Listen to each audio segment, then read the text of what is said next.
Welcome back to the next lesson in the Ocho and pivoting course. So the Ochos that we did before did not include pivot, and now we're going to look at creating a pivot in that Ocho.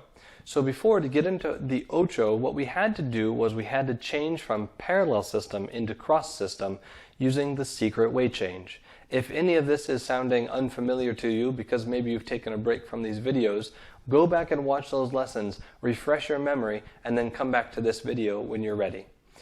So to create that Ocho and to add pivot, we're going to use our frame. We're going to ask our partner to pivot to a specific degree, and then leaders, we're going to take an angular step, an angular forward or side step in the direction that we've stopped our partner's hips in. Followers, when you've made the pivot, so let's say I've made this pivot, I'm going to always step directly in the direction that my heels or my toes are pointing, unless I'm taking a side step. So for forward steps, I always want to point my toes in the direction I'm going, and for back steps, I want to point my heels in the direction that I'm going. So if my partner has pivoted me this much, then I assume that my partner knows the direction that he or she wants me to go.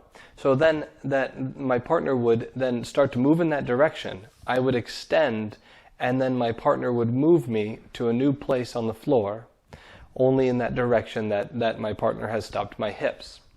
Leaders, when we pivot our partner's hips to that angle, let's say 45 degrees, my step is going to be at 45 degrees. What I don't want to do is turn my body in that direction. So if I were to show you, I'm going to show you here what this looks like going at 45 degree steps. I step here and 45 and 45 and 45, approximate. I'm not pulling out my protractor to get the exact number. So then we have to do this with our partner. So at first I'm going to show you without going into CrossFit system and taking the time. I'm just going to put my partner on her right foot. I'm going to pivot my partner to about 45 degrees. With my left foot, I'll take a step in the same angle that she's pointed. I'll complete the step, causing her to complete the step. We'll collect our feet, and then I'll pivot her 45, a full 90 degrees to the other 45.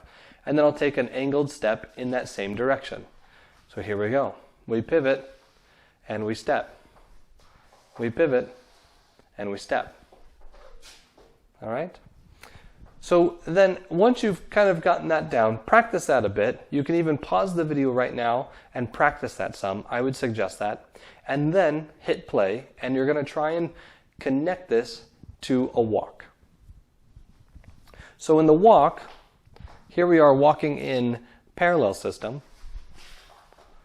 I'm going to use the secret weight change here, quick, quick, slow, and walk on the outside. When I finish that step, I will pivot my partner and take the angled step. And now we're in Ochos. So each time I'm pivoting her to the exact degree that I want her to pivot, and then I'm stepping in that angle. And at any time to come out, I can stop, change my weight, and walk forward, and come back in line with her. So in real time, this would look like this. Quick, quick, slow, and we're pivoting. Now we're in pivoted Ochos. Each time we both collect our feet before we move to the next step. And then I can come out quick, quick, slow again and walk. All right, so we use that secret weight change to get in and out of Ochos, just like we used it to get into CrossFit system. And the CrossFit system with outside walking without Ochos, or without pivot, to create the linear kind of online Ochos. So go ahead and practice that, and we will see you in the next lesson.